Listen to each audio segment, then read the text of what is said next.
Hi, I'm Ryan Szymanski, curator for Battleship New Jersey Museum and Memorial. So you've just gotten your own Iowa-class battleship, and you're trying to figure out the right way to care and keep her for as long as possible. One of the chores you should do, at least quarterly, is go around and sound your tanks.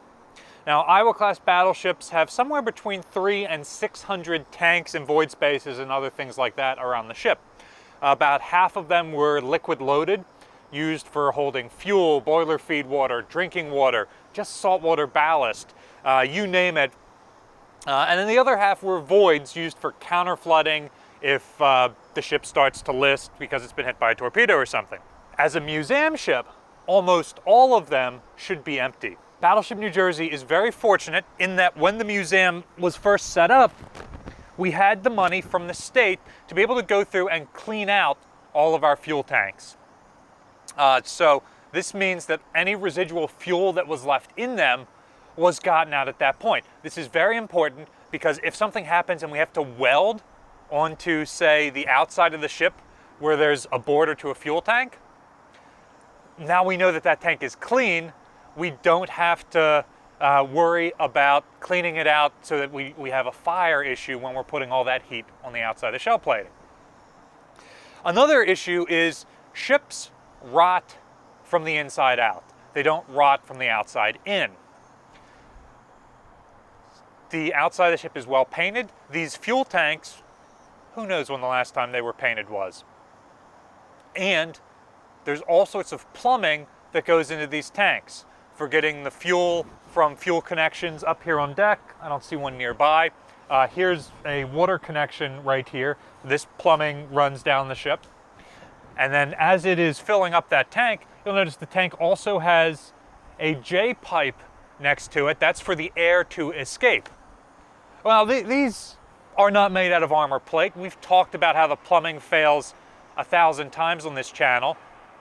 So especially right here on top of the wood where the water sits, you see a lot of corrosion. Unfortunately, this has all been treated as we've been laying the new deck down.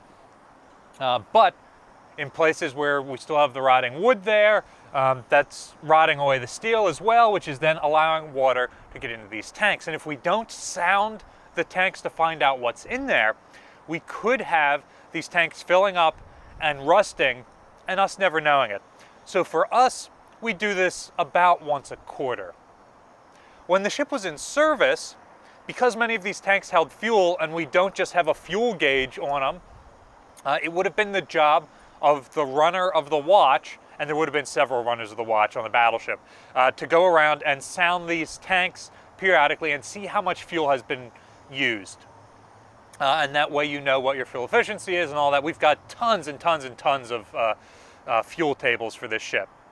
So I'm going to show you how this process works, both if you were in the Navy on an old ship like this, and if you have a museum ship of your own, or you're just interested in what we do with our museum ship. So the first thing you need is a T-handled wrench. This wrench is the key which opens up the fuel tank. This particular tank I'm opening is labeled as A72F. F implies fuel. V would be void, and there may be some other letters on there depending on other types of fluids. And it's specifically a sounding tank. And when I open this up, it is just a hole, a pipe that goes straight down to the tank. The tank is several stories below us, and this one, we can check the chart when I get back to my office. But this one may run all the way to the bottom of the ship. So let's see. Today's video is brought to you by Established Titles. Established Titles uses the ancient Scottish tradition of making landowners a laird or lady, lord or lady, by simple merit of owning property in Scotland. So Established Titles allows you to buy as little as 1 square foot of property in Scotland to become a Scottish lord or lady. This is a prefix like Mr. or Mrs. that you can put on things like your plane tickets, your credit cards, and even your dating profiles. That one's my favorite. They send you a certificate like this one. I'm Lord Ryan Szymanski now. Established Titles makes a great last-minute gift idea. Remember, the holiday season is approaching. And they donate to 1 trees planted and trees for the future. I absolutely love this environmentalism about the company.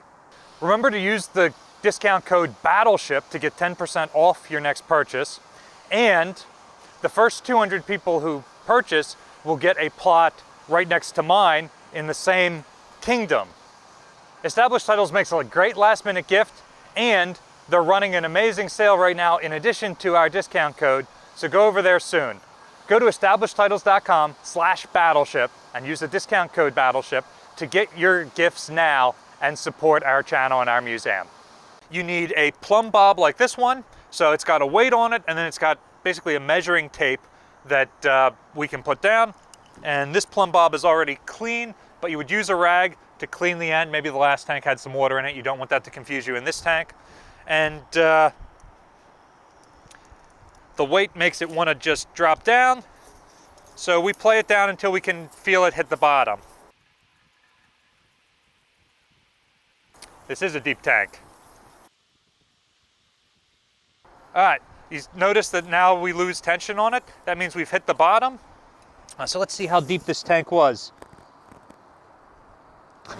52 feet and 2 inches. So this ship has about a 38-foot draft fully loaded, and then the main deck around the midships is about 20 to 25 feet high, and of course it gets much higher at the bow. So this one goes practically to the bottom of the ship. Probably about 6 feet from the bottom because there is a triple bottom under us. Now, it's worth mentioning that these are on the exterior main deck. However, these things are all over the ship. Like I said, there's somewhere between 300 and 600 of them. I'm not counting all of these. And some of them are on the interior of the ship. Some of them are several decks down. Some of them are up here on the main deck. I don't think there's any in the superstructure, but don't quote me on that. Also worth mentioning right now that our maintenance department does this. I do not do this all the time. There seems to be a fair number of people out there who think that I do absolutely everything on the ship. And I like to think I know how to do everything on the ship, but there just aren't enough hours in the day. We've got an excellent maintenance department, and they run around and do these soundings every quarter. And if they find any variance in them, then we work together to figure out, well, what plumbing is going into that tank that could have leaked? What could the issue be? How do we solve this? All right, so let's crank this up, and it's all dry so far. Worst paper cut of my life was from one of these a number of years ago when I was the maintenance person. Not on New Jersey, but on a different ship. So something to keep in mind if you're caring for your own Iowa-class battleship. Worth pointing out, a couple of these tanks are difficult to sound because the pipe has rotted out. So because there's a hole in it, the plumb bob gets stuck in it on the way up. We had to climb down in a tank, it's been over a year now, because the plumb bob got cut, and they basically just disattached it and dropped the whole tape down and bought a new one. But we were able to recover it. Fortunately, it was a tank that was a void and had been tested for air. Also worth pointing out, because our tanks were cleaned in around the year 2000, they were all left open for ventilation from that point on. So most of these tanks are gas-free, both literally they don't have any gas in them in terms of fuel, and figuratively they are safe to go in. But we do have a monitor we use when we're going into these tanks. All right. So, yeah, we've got some moisture on this one. And let's check our chart here. Yep.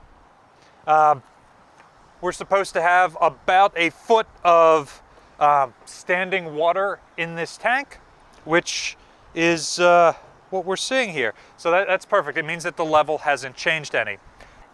While most of our tanks are empty, we do keep some freshwater ballast in a few of these tanks to keep the ship trim, make sure she's not leaning too hard to one side or the other.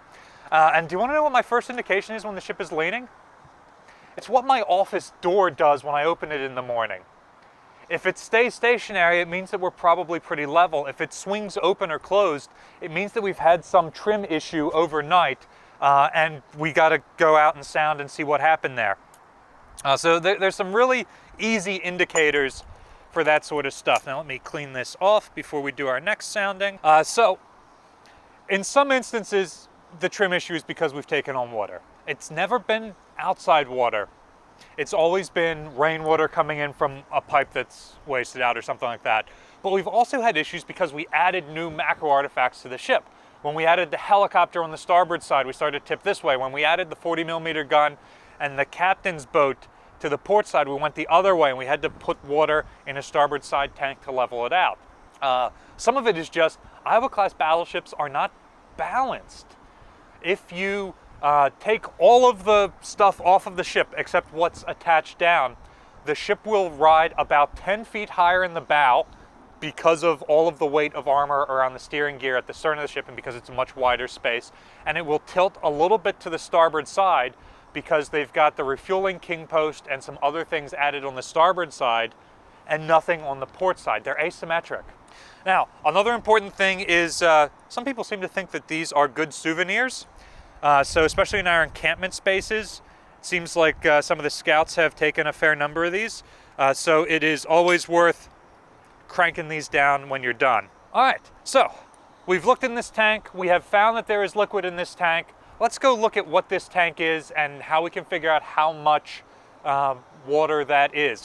What does it mean that there's a foot of water in this tank? So sometimes what the Navy does makes no sense. But sometimes it makes perfect sense. The Navy does have a fair amount of experience with ship handling and maintaining old ships. So the system we use at this point is very similar to the Navy's own system. So I've got one of the DC plates here, which shows all the various fuel and water tanks around the ship.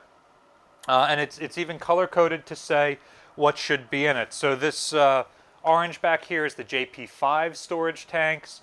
The yellow and green stripes along the outside here. Yellow is fuel, green is seawater. So when it's two of them, yellow and green together, that means that as you're using the fuel, you're refilling it with water. Not only does this form part of the torpedo defense, but also it is the ballast that keeps the ship trimmed. Now, while we're talking about trim, up above I mentioned the low-tech way. If my door doesn't swing the way it did yesterday, something is different. There are also a couple of high-tech ways. Official ways. There are draft marks at the bow and stern of the ship. So when we are doing this, we're also recording what the draft marks are. So we know if we come in one morning and the draft marks are significantly deeper, then we've got a water intrusion issue, or somebody's put a lot of heavy stuff on the ship without us knowing it. The other thing we have is a clinometer, which is like a wide U-shaped thing with an air bubble in it that'll tell us how much we're listing. It's best for a museum ship to be kept listing about 2 degrees to one side. We do this intentionally because the ship is designed to be at sea. And when rainwater lands on the ship's moving at sea will cause that rainwater to shed into the deck drains. If we are sitting perfectly still, permanently moored like museum ships are, there are low spots that don't have deck drains in them where water will just sit. So if you make the ship angled a little bit to the stern, a little bit to one side, about 2 degrees, then that allows that water to drain and run.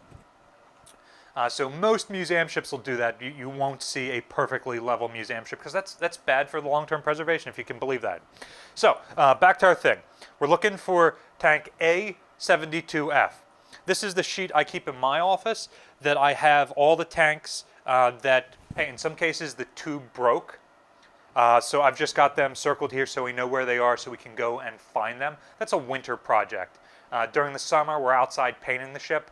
During the winter, it's too cold to do exterior work. The paint won't set, so we come inside the ship and do our work. So I've got a couple areas where the tube is broke or where soundings are showing a little bit of variance, which means that it could be more water getting in there or something else is going on. So these are all things that we'll inspect in the upcoming months. So I just keep this throughout the summer, and then during the winter we'll go through and we'll fix them. The Navy uses a laminated sheet. so that you can write on it with a grease pencil. In theory, you can also do it with a dry erase marker, but I've been using a grease pencil here. So looking this up, A means that it's in the forward third of the ship. And so sure enough, we have A-72F right here. That is its World War II name, so that's how it shows up on most of the blueprints and things like this chart here, which we'll get to in a second. But this is a 1980s damage control plate, so it also says that that compartment's modern name is 9, which means it goes all the way to the bottom of the ship, 83, the frame number, and 4, that it's pretty far outboard on the port side, and then F, fuel. So A-72F and 983-4F are the same space. I'm going to write down there that we had 1 foot 3 inches in that tank. I did not have that listed here. So now we've got that written down. So the next thing we do is, well, how much water is 1 foot and 3 inches in this tank? So this is the ship's original tank capacity tables. So this says exactly how much fluid is in those tanks. So whether I'm a sailor on this ship during World War II who's just sounded that tank to see how much fuel is in it, or I am a curator of a museum who's doing this, I can now come to this tank and you get a table like this. What the heck does this mean? So this column is the number of feet, and this column is the number of inches. So we've got 1 foot, so I'd come down this column to this point, and 3 inches. So come over here, and that gives me 979 gallons of fuel. So is that a lot? No. The rated capacity for this tank is 13,350 gallons. And the rated capacity is 95% of full capacity. You never fill the tank up to 100% because in heat or cold weather, that fluid will expand or contract. So you don't want to fill it up to 100 with water. Go somewhere where it's freezing, have that fuel or that water freeze, and then water expands when it freezes. So now it pops the manhole cover off and gets in the inside of the ship, which is somewhere where you don't want water. So we know that 900, almost 1,000 gallons is nowhere near full capacity of that tank. It's like 5% of the total capacity of the tank. So we don't have any immediate issues. This winter, we'll go through there, we'll see, hey, where might this water be coming from? It's also worth pointing out that we get a fair amount of water inside the ship that is condensate, because the inside of the ship is air conditioned, the outside of the ship is cold water. So we have found water in tanks and it's like, hey, there's nothing here leaking. And it's condensate, you pump it out and you're good for a decade or two before you start to get any significant condensate in there again. In our case, it might vary based on climate. So the final step is to, using those plans, go through and find where access to the tank is. So on New Jersey, many of our tanks are accessed through offices like this one, where there is a manhole cover, which we've unbolted and removed. Remember, part of the ventilating these spaces. And as soon as I go through there, there's another manhole cover in the deck. That's the one for A-72F. And there's also access to 3 other tanks further forward. If you go through there, you can go up. So I'm not going to climb down in that tank today. We'll do some tests on the air down there just to confirm. We'll get some extra people here to spot us. Maybe, if there's something worth seeing in that tank, sometime this winter we'll release a follow-up video and talk about we went in there and what we found and how we dealt with it. Battleship New Jersey receives operating support from the New Jersey Department of State, also from a number of other businesses and private individuals like yourselves. The support allows us to go through and do these sorts of checks that help us maintain the vessel for as long as possible. Today's video is sponsored by Established Titles. Remember, they're having a huge sale right now, and you also have a discount code BATTLESHIP through Battleship New Jersey. It supports both them and our museum, so we can continue to do work like this. There's a link to them in the description below. Go check it out. And you can support the museum also by liking, sharing, and subscribing so more people find out about us and our channel. Thanks for watching.